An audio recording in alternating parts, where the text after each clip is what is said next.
सो hi good evening everyone, कैसे हैं आप सब लोग। आई होप सारे लोग अच्छे होंगे और अपनी पढ़ाई कर रहे होंगे। तो आज की इस वीडियो में हम डिस्कस करने वाले हैं सोशलिज्म आइडियोलॉजी के बारे में। मैंने इससे पहले वाली वीडियो में फर्स्ट वीडियो में मैंने लिबरलिज्म के बारे में बताया, देन कंजर्वेटिज्म के बारे में। तो ये हमारी थर्ड आइडियोलॉजी है UGC net exam political science paper 2 की, जिसका नाम है सोशलिज्म। तो आप प्लीज़ पहले वो दो आइडियोलॉजीज़ को अच्छे से पढ़ लेना, समझ लेना, देन ये थर्ड जो मैं पढ़ा रही हूँ सोशलिज्म की आइडियोलॉजी, देन ये थर्ड वीडियो है हमारी आज की। ओके, तो सोशलिज्म को हम समझेंगे कि पहले लिबरलिज्म आया, फिर उसके काउंटर में कंजर्वेटिज्म आया, तो सोशलिज्म की हमें क्या ज़रूरत पड़ गई और सोशलिज्म के कौन कौन से बेसिक आइडियाज़ हैं, कॉन्सेप्ट हैं जो आज भी फ्लरिश कर रहे हैं और आज भी वर्ल्ड के कई सारे कोने में सोशलिज्म को अभी भी प्रमोट किया जाता है, अभी भी माना जाता है। और इसकी कौन कौन सी अच्छी चीज़ें हैं जो एज एन इंडियन हम लोगों ने भी अपनाई हैं, इंडियन गवर्नमेंट ने अपनाई हैं, ठीक है, वो सारी हम देखेंगे। An economic and political philosophy advocating for the social ownership of a means of production, opposing private ownership and capitalism।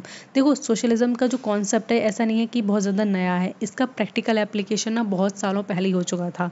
आप अगर बहुत ज़्यादा पीछे जाएंगे, इंडस वैली सिविलाइजेशन के टाइम की अगर हम बात करें, तो वहाँ भी क्या था कि चीज़ों की कलेक्टिव ओनरशिप थी, ठीक है, क्योंकि हम लोग तब इतने डेवलप हुए नहीं थे, हम लोगों को नहीं पता था क्या चीज़ कैसी करनी है, प्राइवेटाइजेशन कोई नहीं था, तो लोगों को पता है बेयर मिनिमम क्या था कि यहीं पे पास में क्या है, आपको जैसे कि खाने की कुछ एडिबल चीज़ें मिल गई हैं इस पूरे प्लॉट पे। तो ऐसा नहीं था कि वहाँ के लोग कब्जा कर लिया करते थे, जमा लिया करते थे, आज से हमारा है हम ही खाएंगे, नहीं, ऐसा कुछ नहीं होता था। यहाँ पे अगर कम्युनिटी रह रही है तो वो सारे लोग क्या है मिलके इस चीज़ को क्या करेंगे, इस रिसोर्स को प्रोटेक्ट करेंगे, इसको खाएंगे और इसको आगे जाके क्या करेंगे, सस्टेन करने देंगे।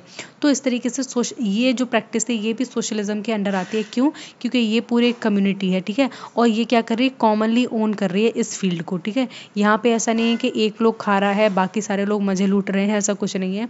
सारे लोग पानी लगा रहे हैं, सारे लोग देखभाल कर रहे हैं, कहीं जंगली जानवर आके फसल ना खराब कर दे, क्योंकि बेसिकली क्या है, अल्टीमेटली इन सबको मिल के ही ये फसल को क्या करना है, खाना है और खुद जिंदा रहना है। तो सोशलिज्म इसी की बात करता है, किसकी, सोशल ओनरशिप की, और बाय मीन्स ऑफ प्रोडक्शन। देखो, जितने भी मीन्स ऑफ प्रोडक्शन है, जितने भी लाइक कुछ भी, चाहे लैंड हो गई, चाहे वो फैक्ट्रीज़ हो गई, चाहे वो इंडस्ट्रीज़ हो गई, माइंस हो गई, तो इनका मानना है कि ये सारे इनको क्या कर देना चाहिए, इनको सोशली ओन करने देना चाहिए। मतलब कि जो लोग इन पे काम करेंगे इन फैक्ट्रीज़ के अंदर, वो ही इसको ओन करें। मतलब सारे लोग आए, इकट्ठे आए कम्युनिटी में, ठीक है, एक फैक्ट्री बनाए, उससे जो भी प्रॉफिट हो वो इक्वली आपस में डिस्ट्रीब्यूट कर ले। एक इस तरीके की आइडियोलॉजी के बारे में बात करते हैं ये लोग।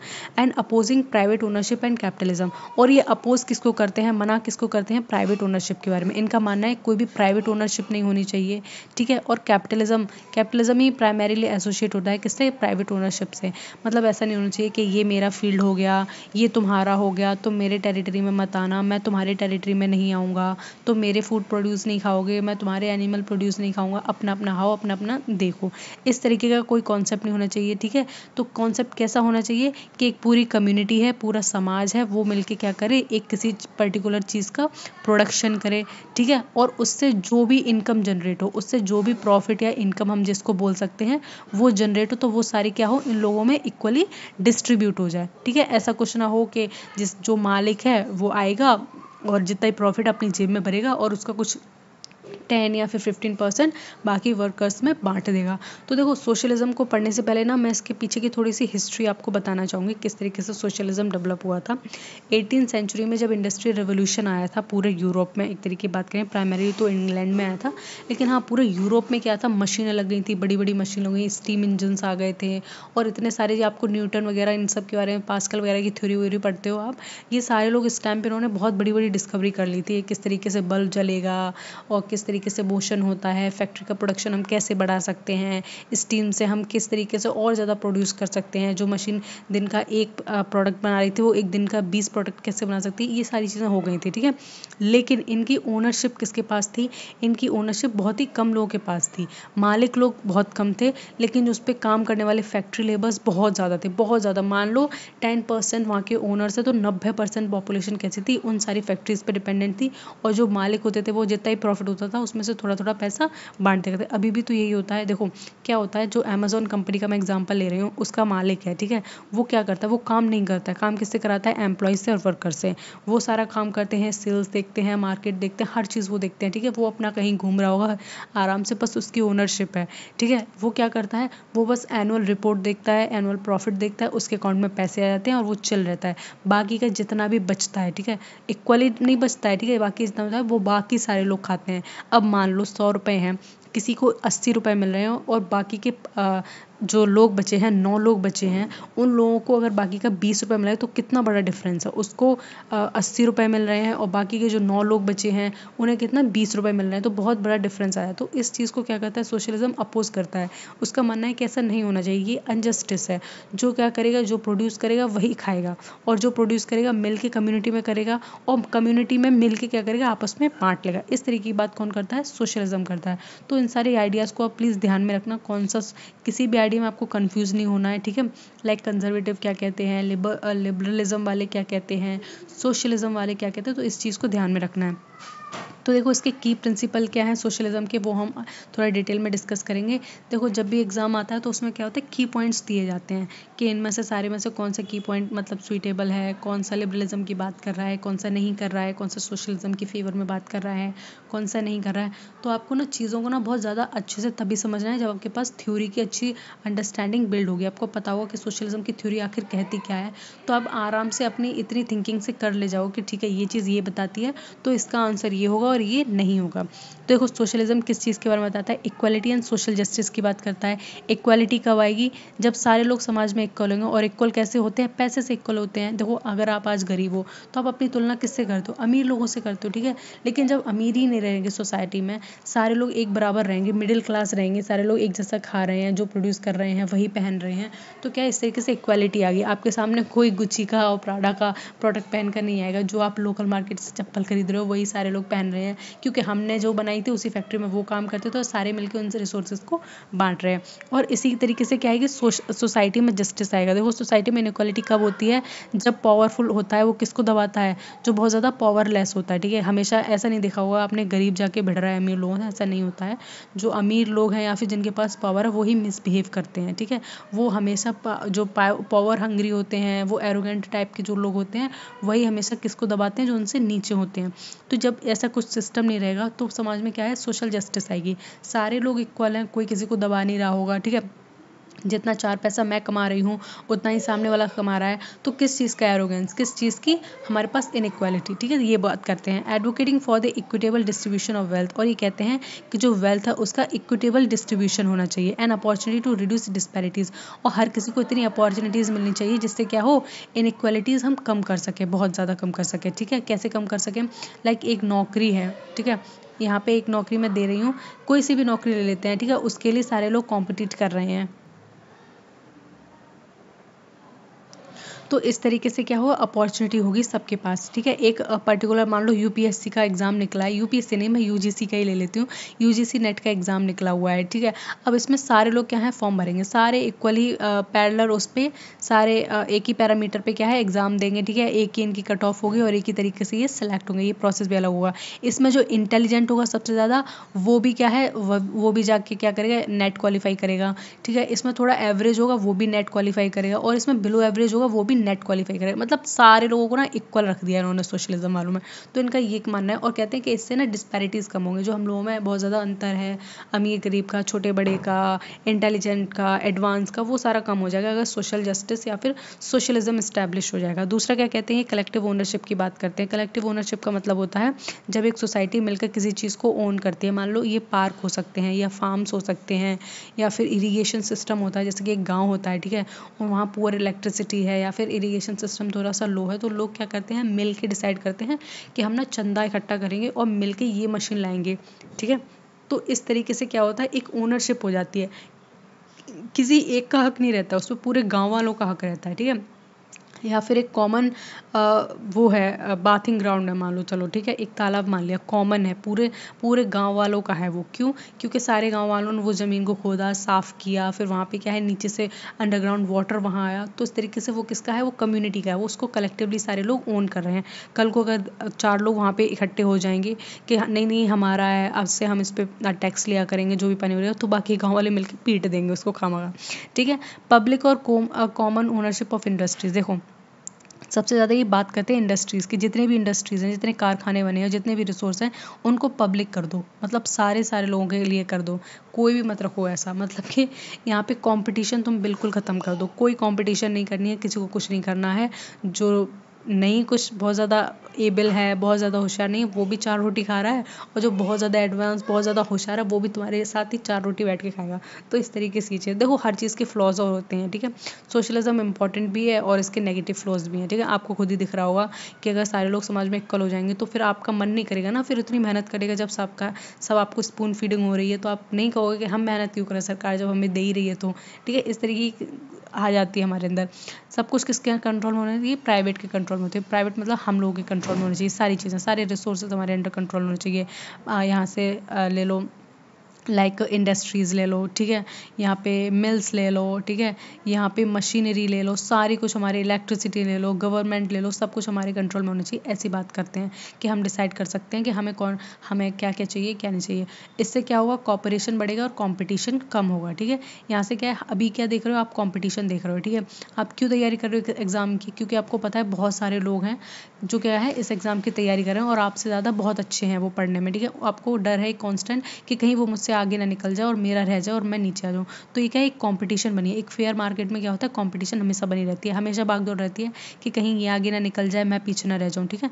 तो इनका कहना है कि कंपटीशन को ख़त्म करने का सबसे बेस्ट तरीका यही है, आप सोशलिज्म ले आओ। इसमें क्या होगा, लोगों में कॉपरेशन होगा, कंपटीशन होगा ही नहीं। क्यों नहीं होगा कंपटीशन, देखो यहाँ पे 2 एम्प्लॉयज़ हैं मेरे, ठीक है, ये काम कर रहे हैं। मान लो इस एम्प्लॉय ने मेरे लिए एक स्वेटर बना दिया है, जस्ट चिल, मैं ऐसी मजाक कर, बहुत गंदी ड्राइंग है मेरी। इसने मेरे लिए स्वेटर बना दिया और इसने मेरे लिए एक ड्रोन डिज़ाइन किया है, ठीक है, ड्रोन जो हवा में उड़ता है, ये देख रहे हो ड्रोन बन गया। ये ड्रोन बनाया है इसने मेरे लिए, तो मैं क्या कर रही हूँ, इसको भी इक्वली अप्रिशिएट कर रही हूँ और इसको भी इक्वली अप्रिशिएट कर रही हूँ, ठीक है। तो लेकिन ये जो है जिसने ड्रोन बनाया, उसने सोचो कितनी मेहनत की होगी, बहुत ज़्यादा मेहनत की, उसने पता नहीं कितनी स्टडी की होगी। और इसने क्या किया होगा, उसने शायद इतनी मेहनत नहीं की होगी या फिर किसी और से बनवा लाया होगा। लेकिन मैंने दोनों को क्या किया, सेम पैरामीटर पे क्या कर दिया, उनको लिमिट कर दिया कि नहीं नहीं आप दोनों ने बहुत अच्छा काम किया है, ये वो है, दोनों ही अच्छे हो। और मैंने एज अ रिवॉर्ड इसको भी 50 रुपये दे दिए और इसको भी 50 रुपये दे दिए। Do you think this is justice? नहीं, मुझे नहीं लगता भाई। इसने जो मेहनत की है भाई, वो उसके वर्थ ऑफ होना चाहिए, ठीक है, उसको मिलना चाहिए जो उसका हकदार है, ठीक है। और ये किसकी बात करते हैं, सोशल वेलफेयर की बात करते हैं, मतलब सोसाइटी का कैसे क्या होगा, सोसाइटी का वेलफेयर होगा। सारे लोगों के पास जब रिसोर्सेज होंगे, कोई गरीब नहीं होगा, तो ऑटोमेटिकली है क्या है कि हम एक अच्छा सोसाइटी को बिल्ड कर पाएंगे। And focus on providing public services, और जो क्या करेगा, फोकस करेगा किस पे, पब्लिक सर्विसेज को प्रोवाइड करेगा। And ensure the wellbeing of all citizen, और ये एंश्योर करेगा सारे सिटीजन्स का वेलफेयर हो, ठीक है, कोई गरीब ना रहे, सारे के सारे लोग एक जैसे रहें, ठीक है, ना बहुत ज़्यादा अमीर हो ना गरीब हो, सारे के सारे मिडिल क्लास हो और एक जैसे रहें। अब यहाँ पे हम थोड़ी सी हिस्ट्री एंड एवोल्यूशन समझते हैं कि सोशलिज्म आया कहाँ से, इसके रूट्स क्या हैं और आज इसका प्रेजेंट डे में कॉन्टेक्स्ट क्या है। Socialism origin tracks back to the French revolution and early 19th century Europe. The term was first coined by Henry de Saint-Simon. Karl Marx and Friedrich Engels later popularized it as a definitive and anti-capitalist movement, leading to its evolution into diverse forms like Marxism, democratic socialism and utopian socialism. अब देखो मैं समझाती हूँ यहाँ से थोड़ा सा history है इसकी, वो समझना। 1789 में क्या हुआ था, फ्रांस में रेवोल्यूशन आया था। रेवोल्यूशन अगर किस लिए आता है, मैंने बताया था, एक एग्जिस्टिंग सिस्टम है, वो आपको सही नहीं लग रहा है या आपको बहुत ज़्यादा वो आपके साथ इनजस्टिस कर रहा है, आपको बहुत ज़्यादा टॉर्चर कर रहा है मेंटली फिजिकली, और आप बहुत ज़्यादा दबे हुए हो उस स्ट्रक्चर में, तो अचानक से क्या होता है, समाज में रिवोल्यूशन होता है। बट जो कॉमन लोग होते हैं अपने हाथ में हथियार उठा लेते हैं और वो ठान लेते हैं कि जो भी सिस्टम है हम उसको उखाड़ फेंकें। इस तरीके की क्या होता है, उनके अंदर एक आइडियोलॉजी सी डेवलप हो जाती है। तो सेम यही हुआ था फ्रेंच रेवोल्यूशन में। फ्रांस में बहुत बड़ी क्रांति आई थी 1789 में। वहाँ का जो राजा था वो लोगों के साथ ना इनजस्टिस करता था, जो कॉमन पीपल होते थे उन पे टैक्स लगाता था, और जो राजा होता था और जो क्लर्जी होते थे, जो पॉप वगैरह होते थे चर्च के, वो बहुत मज़े मारते थे। वो सिर्फ टैक्स पे घूमते थे, खाते थे, पीते थे और अय्याशियाँ करते थे। लेकिन जो सफ़र कर रहा था वो कॉमन पीपल कर रहा था। क्यों? तो वो फसल पे टैक्स था उनका, कोई भी सामान यूज़ कर रहे हैं उस पर टैक्स है। हमारे इंडिया की तरह हर पूरे वर्ल्ड में की हिस्ट्री एक ही तरीके से कॉमन है, तो ठीक है, हर चीज़ पे टैक्स था। कोई वेलफेयर पॉलिसीज़ नहीं थी, लोग परेशान हो गए थे, उनकी क्रॉप बर्बाद हो रही है लेकिन सरकार फिर भी उनसे क्या ले रही है, उनसे टैक्स वसूल रही है। तो इसी एजिटेशन में बहुत बड़ी जब रिवोल्यूशन होती है फ्रांस में 1789 में, तो वहाँ के राजा को उखाड़ फेंक दिए हैं, लोग अपने हाथ में सत्ता ले लेते हैं और फिर वहाँ पे डिसाइड करते थे आज से सोशलिज्म इस्टेब्लिश होगा। वो कहते हैं कैसा सोशलिज्म? वो कहते हैं कि हम सारे लोग इस पूरी कंट्री पे राज करेंगे और सारे लोग मिलकर सारी मिल्स को, सारी इंडस्ट्रीज़ को, मशीन को कैप्चर कर लो और सारे लोग ही प्रोड्यूस करेंगे और हम सब आपस में बांट के खाएंगे, कोई हम टैक्स नहीं देंगे, हम कोई कुछ नहीं करेंगे। तो सारे लोग बहुत खुश हो जाते हैं, वाह कैसा सिस्टम आया है, कैसा नहीं आया है, ठीक है। तो देखो इसमें सबसे इंपॉर्टेंट जो एक चीज़ है वो ये लिख लेना कि जो सेंट साइमन है इन्होंने सोशलिज्म टर्म को कौन किया, ठीक है। ये बहुत इंपॉर्टेंट है, ये आपके PYQs में आया था एक बार जहाँ तक मुझे याद है, और ये आ भी सकता है आगे चल के, ठीक है। तो ये आप इस चीज़ को याद रख लेना, ठीक है। दूसरा क्या है, कार्ल मार्क्स जो हुए, कार्ल मार्क्स हुए थे जर्मनी में, तो इनका बहुत ज़्यादा इंपॉर्टेंट वर्क है इसमें सोशलिज्म के कंट्रीब्यूशन में। इन्होंने जब देखा कि पूरे वर्ल्ड में स्ट्रक्चर किस तरीके का है, सारी बड़ी बड़ी फैक्ट्रीज कौन चला रहा है, बड़े लोग चला रहे हैं, जो इंडस्ट्रियल लोग हैं जो फैक्ट्री में काम करते हैं वो बहुत छोटे छोटे घरों में रह रहे हैं, मुश्किलों से अपने गुजारा कर पा रहे हैं, बीमारी से मर रहे हैं, भुखमरी से मर रहे हैं और कोई भी काम करने के लिए राजी हैं। और इस तरीके से शहर में करप्शन बढ़ गया है क्योंकि काम है नहीं तो लोग चोरी चपाटी कर रहे हैं, लोगों को मार रहे हैं। तो इन सारी चीज़ों से बहुत ज़्यादा परेशान होकर जो कुछ थिंकर्स निकल कर आए जैसे कार्ल मार्क्स हैं, एंजेल हैं, तो उन्होंने सोशलिज्म को बहुत पॉपुलराइज किया है, ठीक है। अपनी किताबें लिखी, आर्टिकल्स लिखे और लोगों में जा जाके कॉन्फ्रेंसेस की, लोगों में जाके पब्लिक स्पीकिंग दी कि सोशलिज्म क्यों अच्छा है, क्या बेनिफिट्स इसके, तो ये सारे काम हुए। तो एकदम से ना लोगों के दिमाग में एकदम भंडार आ गया कि अच्छा सोशलिज्म के ये फ़ायदे हैं, अब तक हम इतने दबे कुचले रह रहे हैं, हमें इतना परेशान कर रही है सरकार, हमसे राजा डिमांड पे डिमांड किए जा रहा है, फैसिलिटीज़ के नाम पे हमें कुछ नहीं दे रहा है। अगर हम सारे यूनाइट हो जाएंगे एक तरीके से, अपने हाथ में सत्ता ले लेंगे, फिर हम डिसाइड करेंगे कि हमें क्या करना है क्या नहीं करना है, हम सबके पास एक टैक्स फ्री कंट्री होगी, हम सबके पास खाना होगा, प्रॉपर क्वालिटी होगी हर चीज़ की। जब हम सबको कैप्चर कर लेंगे सब सारी चीज़ों को, तो जो अमीर सत्तावादी लोग हैं उनको उनके घर से निकाल फेंकेंगे और उनके घर में भी हमारी कॉमन ओनरशिप हो जाएगी, हम जाके घुस के उनके घर में रहने लगेंगे, बैठ जाएंगे। तो इस तरीके से बहुत बड़ा रेवोल्यूशन, एकदम सोशलिज्म रेवोल्यूशन पूरे वर्ल्ड में क्या हुआ था, इवॉल्व हुआ था। इसका इम्पैक्ट इंडिया में भी देखने को मिला था, ठीक है। जो हमारे जवाहरलाल नेहरू थे वो भी सोशलिज्म के काफ़ी हद तक फेवर में थे, कंप्लीट सोशलिज्म के नहीं, लेकिन हाँ वो सोशलिज्म चाहते थे कि इंडिया में आए और इस तरीके की चीज़ें इस्टेब्लिश हों। तो इसमें क्या है, जो लेटर क्या हुआ, यही सोशलिज्म बाद में और भी चीज़ों से एसोसिएट हो के अलग अलग आइडियोलॉजीज़ में क्या हो गया, डेवलप हो गया या इवॉल्व हो गया। जिसमें देखो मार्क्सिज्म आया, मार्क्सिज्म के बारे में हम आगे और डिटेल में पढ़ेंगे, लेकिन याद रखना, ठीक है। डेमोक्रेटिक सोशलिज्म क्या होता है उसके बारे में पढ़ेंगे, एंड यूटोपियन सोशलिज्म क्या होता है। ये भी आइडियोलॉजी, जिस तरीके से सोशलिज्म आइडियोलॉजी उस तरीके से ये सारी भी आइडियोलॉजीज हैं, लेकिन इनमें क्या है, कुछ कुछ अलग फीचर्स हैं, ठीक है, थोड़े थोड़े अलग फीचर्स हैं, लेकिन इनका कोर कॉन्सेप्ट और रूट जो कह सकते हैं वो यही है कि सारी चीज़ों की कॉमन ओनरशिप किसके हाथ में होनी चाहिए, जनता के हाथ में होनी चाहिए, पब्लिक के हाथ में होनी चाहिए। वो डिसाइड करेगी वो क्या खाएगी, कहाँ जाएगी, क्या करेगी, क्या नहीं, ठीक है। इस तरीके ये सारे लोग बातें करते हैं। देन हम इसमें आगे पढ़ेंगे डाइवर्स फॉर्म ऑफ सोशलिज्म। देखो सोशलिज्म की भी डाइवर्स फॉर्म आई थी, पूरी दुनिया में सोशलिज्म आया था, ठीक है। तो ऐसा नहीं है कि एक ही तरीके का सोशलिज्म वहाँ पे सब जगह जा रहा था, ठीक है। जैसे सोशलिज्म का आइडिया आया तो लोगों ने और भी आइडियाज़ उसमें इंक्लूड करने शुरू कर दिए कि नहीं ऐसा नहीं, अगर हम ऐसा करेंगे तो और अच्छा होगा, थोड़ा ऐसा करें वैसा करें। कुछ का मानना था कि ज़रूरी नहीं है हम किसी भी सिस्टम को सही करने के लिए हथियार उठा लें हाथों में, ऐसा नहीं होना चाहिए, हमें ना कुछ डेमोक्रेटिक स्टेप्स लेने चाहिए, या फिर हमें सरकार से जाके क्या करना चाहिए, सरकार से बोलना चाहिए कि हमें धीरे धीरे क्या करो, अपनी शक्तियों को छोड़ो और थोड़ी पावर्स क्या दो, पब्लिक को दो, या फिर हमें सरकार पे दबाव बनाना चाहिए कि इस तरीके की हमें चीज़ें चाहिए तो आप उस तरीके के फेवर में चीज़ें करो, वरना हम क्या करें, हम रिवॉल्ट कर देंगे आपके राज्य में। तो इस तरीके के कुछ कुछ सोशलिज्म इस तरीके से डेवलप हुए, तो बस वही सब समझेंगे, ठीक है। सोशलिज्म के काफ़ी सारे फॉर्म्स हैं, लेकिन जो एग्जाम में मेनली पूछे जाते हैं मैं आपको बताऊँगी कौन कौन से इंपॉर्टेंट है। तो देखो सबसे पहले इसमें आ जाता है प्लान्ड सोशलिज्म, ठीक है। Centralise state control and economic planning. इसमें क्या होता है, जो सेंट्रलाइज स्टेट कंट्रोल होगा और इकोनॉमी कैसी होगी, पूरी तरीके से प्लान्ड होगी। ऐसा नहीं है कोई किसी को पकड़ रहा है कुछ भी कर रहा है, नहीं ऐसा नहीं हो। इकोनॉमी को हम पूरी तरीके से प्लान करेंगे। कैसे प्लान करेंगे, मान लो एक बहुत बड़ी सी फैक्ट्री लगी हुई है, ठीक है, फैक्ट्री ई का नाम दे देती हूँ मैं इसको, ठीक है। ये फैक्ट्री ई लगी हुई है, तो इसमें क्या है, मान लो यहाँ पे 100 लोग काम कर रहे हैं, ठीक है।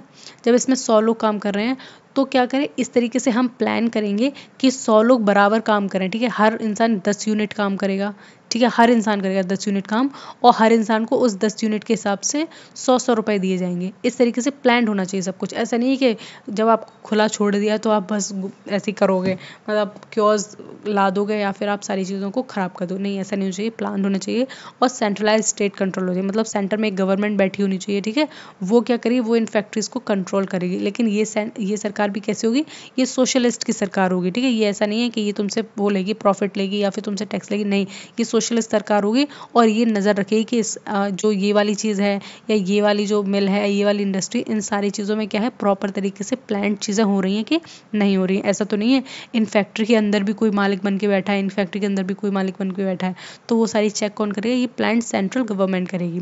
फेबिनिज्म, देखो इसमें ये फेबिनिज्म थोड़ा सा इंपॉर्टेंट है। ये फेबिनिज्म कहाँ आया था, ये इंग्लैंड में आया था, ठीक है, मैं यहाँ पे लिख दे रही हूँ, ये इंग्लैंड में हुआ था।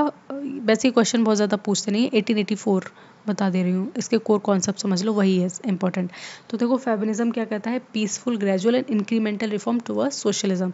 तो फेबिनिज्म कहते हैं कि देखो हथियार मत उठाओ, ठीक है, राजा को मत मारो, लड़ाई मत करो, लेकिन सोशलिज्म लाओ। कि कैसे लाएंगे सोशलिज्म, तो उनका कहना है कि धीरे धीरे सरकार को टाइम दो, ठीक है, सरकार से या फिर सरकार के जो एरिस्टोक्रेसी है, ब्यूरोक्रेट्स हैं, उनसे कहो कि तुम अपनी सत्ता छोड़ो ताकि हम वो सत्ता अपने हाथ में ले सके, ठीक है, किसी को मत मारो, ठीक है, एजिटेशन के थ्रू क्या करो, अपनी बात रखो, ठीक है, यूनियंस बना लो। इस तरह की बात कौन करते हैं, फेबिनिज्म करते हैं। मतलब ये लोग रिवॉल्ट को सपोर्ट नहीं करते हैं, लेकिन एक ऐसा धीरे धीरे धीरे स्ट्रक्चर इवॉल्व करने की बात करते हैं जो टुवर्ड्स कहाँ जाए, सोशलिज्म तक जाए, ठीक है, इस तरह की बात करते हैं। देन आता है Christian socialism, social principle rooted in Christian ethics and teachings. इनका मानना है जो सोशलिस्ट जो प्रिंसिपल्स हैं वो कहाँ पे रूटेड है, वो क्रिश्चियन एथिक्स में एंड टीचिंग्स में रूटेड है, ठीक है, मतलब ये वही है, ये थोड़ा सा अपना धर्म से रिलेटेड चीज़ें बता रहे हैं कि हमारे में ऑलरेडी पहले ही दिया होगा है कि सारे कॉमन ओनरशिप करो, कि वो करो, ये करो, ये इस तरीके की बातें करते हैं, बहकी। स्टेट सोशलिज्म, ये भी इंपॉर्टेंट है, ठीक है। अब स्टेट सोशलिज्म क्या होता है, government ownership and management of की रिसोर्सेज। इसमें क्या होगा, गवर्नमेंट हर चीज़ को ओन करेगी, ठीक है, मैनेज करेगी, एंड द मैनेजमेंट ऑफ की रिसोर्सेज, जितने भी रिसोर्सेज हैं उनको भी क्या करेगी, सरकार गवर्न करेगी। अब इसमें भी क्या है, इसमें भी ये सरकार जो है यहाँ पे हमने बिठाई है, ये भी सोशलिस्ट होगी, ठीक है, ये कैपिटलिस्ट नहीं होगी, ये भी क्या होगी, सोशलिस्ट होगी। इसको किसने चुना होगा, इसको भी हमने चुना होगा, ठीक है, हमने अपने बीच में से सरकार को चुना होगा, लेकिन ये सोशलिस्ट होगी, हमारी वेलफेयर के लिए काम करेगी। इस तरीके से ये बातें करते हैं, ठीक है। डेमोक्रेटिक सोशलिज्म क्या होता है, achieving socialist goal through democratic means of institutions. जो डेमोक्रेटिक सोशलिज्म है वो कहते हैं कि जो डेमोक्रेसी है उसके थ्रू सोशलिज्म लाओ, ना सोशलिज्म तुम ग्रेजुअल चेंजेस से लाओ, ना पीसफुल चेंजेस से लाओ, लेकिन जो डेमोक्रेटिकली सही है उस तरीके से सोशलिज्म को इस्टेब्लिश करो, ठीक है। अब डेमोक्रेटिकली कैसे सही है, अगर हमें आज मान लो हम इंडिया में रह रहे हैं, ठीक है, हमें कोई चीज़ है हमारे उसमें लानी है, लागू करनी है हमारे कॉन्स्टिट्यूशन में, ठीक है, सरकार हमारी बात नहीं कर रही है, तो आइडियल चीज़ क्या है, आइडियल फॉर्म क्या है कि हम क्या करें, सिंपल सी बात है, हम जाके मांग करें सरकार से, कैसे, पीसफुली, ना हम हथियार ले जाए ना हम कुछ ले जाए, हम धरना प्रदर्शन करें, ठीक है, हम मार्च निकालें, हम सरकार के कानून में पिटीशंस के द्वारा के डालें कि हमें ये चीज़ चाहिए, ठीक है, इस तरीके से क्या है, तो ये डेमोक्रेटिक एक वे है जिससे हम सोशलिज्म को ला सकते हैं। मतलब इनका बेसिकली कहना है, मतलब ये है कि तुम ना सरकार से गुहार लगाओ कि सोशलिज्म स्टैब्लिश करो, स्टैब्लिश करो, स्टैब्लिश करो, एक ना एक दिन वो थक जाएंगे और वो भी कहेंगे कि ठीक है आज से सोशलिज्म स्टैब्लिश हो गया। तो इस तरीके की बातें करते हैं। दूसरा है नेक्स्ट गिल्ड सोशलिज्म। अब देखो इसमें ये इंपॉर्टेंट, इस स्लाइड में तीनों इंपॉर्टेंट, डेमोक्रेटिक सोशलिज्म भी, गिल्ड सोशलिज्म भी। Worker control over industries through industrial unions. जो गिल्ड सोशलिज्म है ये जर्मनी का है, देखो ये जर्मनी में हुआ था, मैं लिख दे रही हूँ यहाँ पे जर्मनी, ठीक है, राइटिंग में मत जाना। तो जो वर्कर्स कंट्रोल है वो इंडस्ट्रीज़ के ऊपर बताते हैं। उनका मानना है कि तुम अगर 50 लोग हो यहाँ पे, ठीक है, यहाँ पे 50 लोग काम कर रहे हो और तुम्हारे ऊपर ये बैठा है, ये सेठ, ये तुम्हारी बात नहीं सुन रहा है, तुम यहाँ पे धरना प्रदर्शन कर रहे हो, तो सेठ को मारो गोली, मतलब गोली मत मारो, उसको हटाओ, तुम सारे लोग क्या करो, यूनियन बना लो अपना, ठीक है, यूनियन बना लो और इससे मना कर दो, हम तुम्हारा काम नहीं करेंगे, तुम भाड़ में जाओ, भाड़ में गई तुम्हारी फैक्ट्री, हम तुमसे काम नहीं करेंगे। तो ऑब्वियस सी बात है, ये लौट के आएगा, कहेगा कि हम तुम्हारी सारी शर्तें मानने के लिए मजबूर हैं और तुम प्लीज़ हमारे फैक्ट्री बंद मत करो वरना हम भूखे मर जाएंगे। तो इस तरीके जब बात करते हैं तो क्या है, इस तरीके से ये सारे यूनियन वाले कैसे होते हैं, पावरफुल हो जाते हैं। आज आज आप इंडिया में या फिर पूरे वर्ल्ड में देख लो, बहुत स्ट्रॉन्ग लेबर यूनियन बने हैं। सीरियसली बता रही हूँ, बहुत ज़्यादा स्ट्रॉन्ग लेबर यूनियंस बने हुए हैं।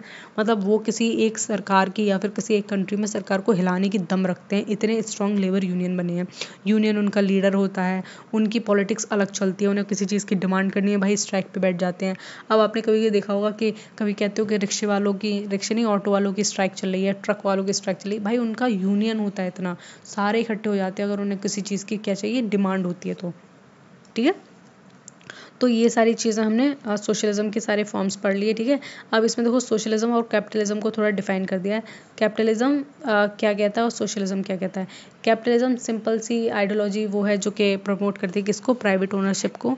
लाइक इनका मानना है कि जो भी है, जो अच्छा मार्केट में अच्छा है वो आगे जाएगा, जो मतलब लेज़ी है, जो कुछ नहीं कर रहा है या फिर जो बिलो एवरेज है, तो उसके लिए क्या रहेगा, वो नीचे ही रहेगा। इनका सिंपल सा ही मानना है कि जो होशियार है उसको हमेशा आगे करो, जो नहीं होशियार है उसको पीछे रहने दो, और वो अपने आप ही होशियार बन जाए। एक तरीके से मार्केट को क्या करता है, एक फ्री कंपटीशन एरिया बनाता है। ठीक है, आज हम सारे लोग पढ़ रहे हैं। ठीक है, हमें क्या है, यहाँ पे एक एरिया दिया गया है, हमें एक रेस लाइन दी गई है। ठीक है, तो उसमें क्या है, हमें साथ खड़ा कर दिया। ठीक है, जो बहुत ज़्यादा होशियार है उसको भी खड़ा कर दिया गया है, हम बहुत ज़्यादा गरीब है हमको भी खड़ा कर दिया गया है, जो हैंडीकैप्ड है इसको भी खड़ा कर दिया गया है, और जो बच्चा है इसको भी खड़ा कर दिया गया है। ठीक है, और सबसे कहिए चलो दौड़ो। ठीक है, तुम्हारा बैकग्राउंड नहीं देखना, उनको कुछ नहीं देखना, बस दौड़ो, कहते दौड़ो, और जो जीत गया बस वही सिकंदर। चाहे उसमें बच्चा जीता हो वो सिकंदर, चाहे जो बहुत ज़्यादा एथलीट टाइप का हो वो जीता वो सिकंदर। ठीक है, तो इस तरीके से कैपिटलिज्म बात करता है। आप इस चीज़ को देखोगे तो आपको थोड़ा सा अनजस्टिस लगेगा, अनफेयर लगेगा, बट कैपिटलिज्म का सिंपल सा मतलब यही होता है। सोशलिज्म को हमने समझ लिया है, कॉमन ओनरशिप की बात करता है। तो यहाँ पे थोड़ा सा डिफरेंस दिया गया ओनरशिप के बारे में। ठीक है, ओनरशिप कैसी होती है, यहाँ कलेक्टिव होती है, किसमें, सोशलिज्म में। ठीक है, ये सोशलिज्म के फीचर मैं यहाँ पे लिख देती हूँ, ये सोशलिज्म के फीचर हैं, और इधर साइड जो दिया गया है वो कैपिटलिज्म के फीचर हैं। यहाँ पे मैं कैपिटलिज्म लिख देती हूँ। ओहो कितना गंदा राइटिंग है, होगा आपको समझ में आना चाहिए। तो देखो इनकी जो ओनरशिप है कैसे होनी चाहिए, कलेक्टिव होनी चाहिए। सोसाइटी के सारे लोग मिलकर क्या करना चाहिए, उसको कॉमनली ओन करने चाहिए, और उसके सारे रिसोर्सेज आपस में बांट लेने चाहिए। लेकिन कैपिटलिज्म में ओनरशिप कैसी होनी चाहिए, प्राइवेट होनी चाहिए। मतलब कि मेरा घर मेरा ही रहेगा, मेरा गार्डन मेरा रहेगा, तुम्हारे बच्चे खेलने नहीं आएंगे, मेरा स्विमिंग पूल मेरा रहेगा, मेरा जो बगीचा है वो मेरा रहेगा, तुम नहीं आओगे, मैंने प्लांट किया है। ठीक है, इस तरीके की बात करते हैं। अब इसके गोल देखो क्या क्या है, मतलब इनके आगे चल के गोल क्या है। इनका गोल है कि इक्वालिटी आएगी समाज में, क्या होगी, समानता आएगी, सारे लोग एक बराबर होंगे। इनका मानना क्या है कि प्रॉफिट, ठीक है, ये प्रॉफिट मैक्सिमाइजेशन की बात करते हैं कि मतलब कि सारे लोग एक जैसे नहीं हैं, कुछ बहुत ज़्यादा परफेक्ट हैं, उन्होंने अपने दम पे अपनी लाइफ को परफेक्ट बनाया, तो आप उसको एकदम से नीचे मत धकेल दो, उसको नीचे पायदान पे मत कर दो कि नहीं नहीं नहीं सोशलिज्म है तो तुम्हें नीचे तो आना पड़ेगा, ये मत करो। जिसको डिजर्व करता है उसको वही मिलना चाहिए। कंपटीशन की बात करते हैं, कंपटीशन करोगे तो आप आगे बढ़ोगे। इकोनॉमी इनकी कैसी है, प्लान्ड है। ठीक है, प्लान करेगी कौन, गवर्नमेंट प्लान करेगी। ठीक है, सरकार तय करेगी क्या होगा क्या नहीं, लेकिन इनकी इकोनॉमी क्या है, मार्केट तय करेगा। ठीक है, मार्केट में अगर मान लो एप्पल्स की बहुत ज़्यादा डिमांड है, ठीक है, और एक फैक्ट्री एप्पल बना रही है बहुत ज़्यादा, तो दूसरी जो मैंगो बना रही है वो ये नहीं कह सकती कि प्लीज़ आप ऐसा करो एप्पल वालों का प्रोडक्शन रुकवा दो प्लीज़ प्लीज़, क्योंकि हमारी मैंगो फैक्ट्री चल नहीं रही है, हमारे मैंगो बिक रही है। बिल्कुल गलत है। अगर इसके एप्पल्स बहुत ज़्यादा बिक रहे हैं तो उसको चलने दिया है, क्योंकि मार्केट डिसाइड कर रहा है भाई, कंज्यूमर डिसाइड कर रहा है उसको क्या चाहिए। ठीक है, आज कार बन रही है तो कार क्यों बन रही है, क्यों, खरीदने वाले लोग हैं, सिंपल सी बात है। आज बाइक की कम डिमांड है, क्यों कम डिमांड है, क्यों, खरीदने वाले कम है। तो ऑब्वियस सी बात है, जिसकी इंडस्ट्री कार की होगी वो फ्लरिश करेगी, वो अमीर बनता जाएगा और वो ज़्यादा आगे बढ़ जाएगा।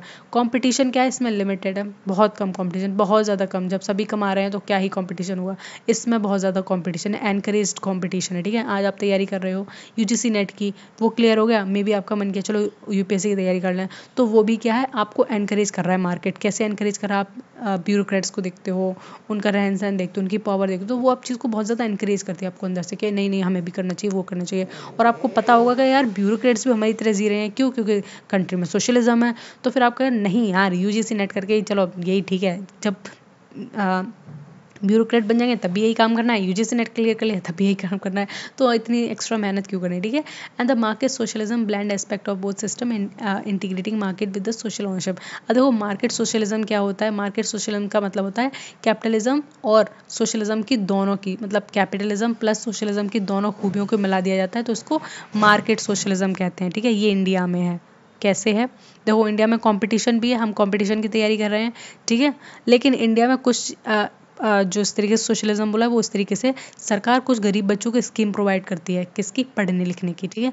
हमारे पास इतने पैसे हैं, हम प्राइवेटली ओन इंस्टीट्यूशन में जाते हैं, ठीक है, हम क्या करें, प्राइवेट कोचिंग ले रहे हैं, उनसे क्या कर रहे हैं, पढ़ाई कर रहे हैं। लेकिन कुछ गरीब बच्चे हैं, ठीक है, जो आगे बढ़ना चाहे, सरकार इनके लिए क्या करती है, इंस्टीट्यूशन इस्टेब्लिश करती है जो इनको पढ़ाई करते हैं।